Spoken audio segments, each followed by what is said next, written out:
జీవితంలో కొన్ని ప్రయాణాలు ఉంటాయి. అవి మనం ప్లాన్ చేస్తాం.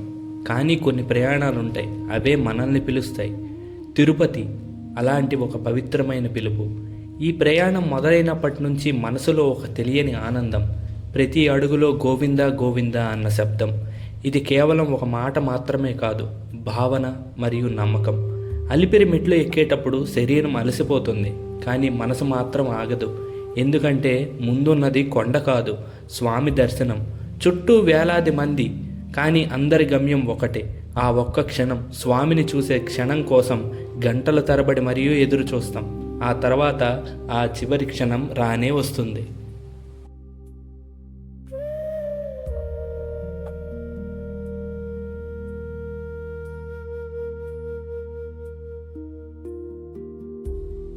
ఆ క్షణంలో ఏం అడగాలో కూడా మర్చిపోతాం. కళ్ళల్లో నీళ్లు, గుండెల్లో ఒక శాంతి. శ్రీ వెంకటేశ్వర స్వామిని చూసిన ఆ క్షణం జీవితంలో ఎప్పటికీ మర్చిపోలేని ఒక అనుభవం. మన సమస్యలు, మన బాధలు అన్నీ ఆ ఒక్క చూపుతో చిన్నవైపోతాయి. అక్కడ నిల్చున్నప్పుడు ఒక విషయం అర్థమవుతుంది. మనం స్వామిని చూడలేదు, స్వామే మనల్ని పిలిపించుకున్నాడు ఇక్కడికి అనిపిస్తుంది. ఒక్కసారి గోవిందా అని పిలిస్తే చాలు, అతను ఎప్పుడూ మనతోనే ఉంటాడు.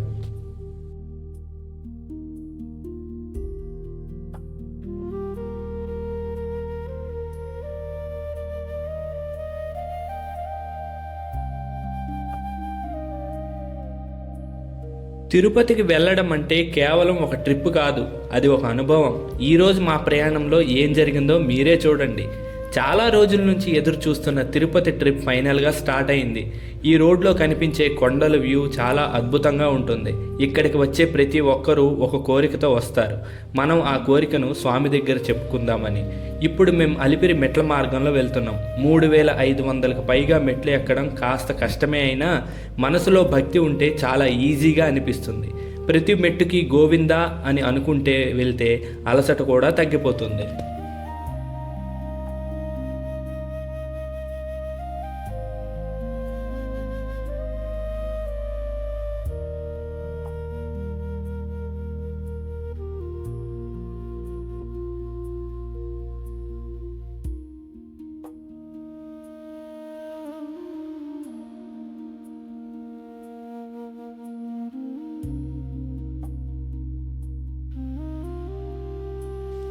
ఫైనల్గా తిరుమల చేరుకున్నాం.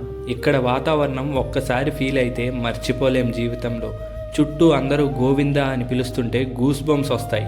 ఇక్కడ లడ్డూ ప్రసాదం కూడా చాలా స్పెషల్. దీని రుచి మాటల్లో చెప్పలేం. దర్శనం కోసం కొంచెం వెయిటింగ్ ఉంటుంది, కానీ ఆ స్వామిని చూడడానికి ఆ వెయిటింగ్ కూడా ఒక ఆనందమే. ఆ క్షణం కోసం మనసు చాలా ఎక్సైటెడ్గా వెయిట్ చేస్తుంది కూడా.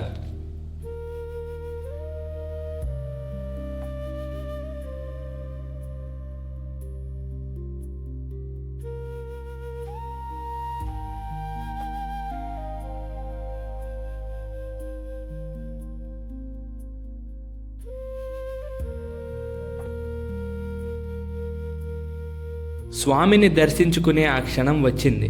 వెంకటేశ్వర స్వామిని చూసిన ఆ సమయం జీవితంలో ఎప్పటికీ మర్చిపోలేని ఒక అనుభవం. అక్కడికి వెళ్ళాక మన సమస్యలు అన్నీ మర్చిపోతాం. ఒక్క ప్రశాంతత మాత్రమే కలుగుతుంది.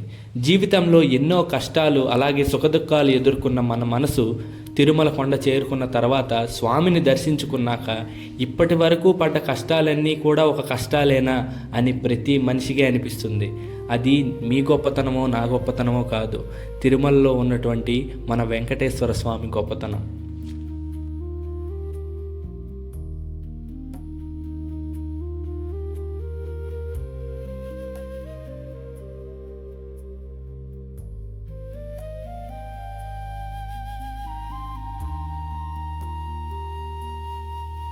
ఇక్కడ మనకు కనిపించే రూమ్స్ చాలా సింపుల్గా ఉంటాయి, పీస్ఫుల్గా కూడా ఉంటాయి.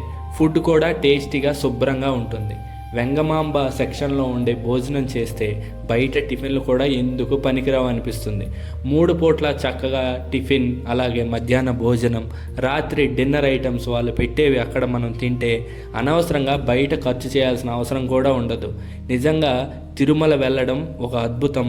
స్వామి పిలుచుకున్న తర్వాత చాలామంది రాలేకపోయామని బాధపడతారు. కానీ వాళ్ళకి స్వామి ఏదో ఒక సమయంలో సాక్షాత్కరించి ఖచ్చితంగా తన వద్దకు రప్పించుకుంటాడు.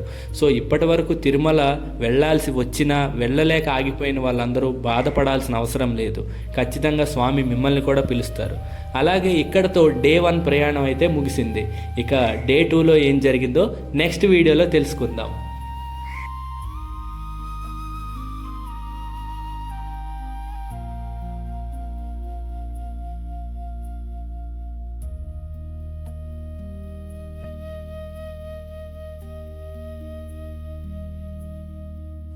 ఈ వీడియో మీకు నచ్చినట్టయితే లైక్ చేయండి. మరిన్ని ఇంట్రెస్టింగ్ వీడియోస్ కోసం మన వీకెండ్ డిలైట్ ఛానల్ని ఇప్పుడే సబ్స్క్రైబ్ చేసుకోండి. అలాగే డే 2లో ఏం జరిగిందో నెక్స్ట్ వీడియోలో తెలుసుకుందాం. సో ఈ సిరీస్ని ఎవరు మిస్ అవ్వద్దు. అలాగే లైక్ చేయడం మర్చిపోవద్దు, బెల్ కొట్టడం కూడా మర్చిపోవద్దు. ఉండనా మరి. This is Pavan Kumar Tanikella signing of.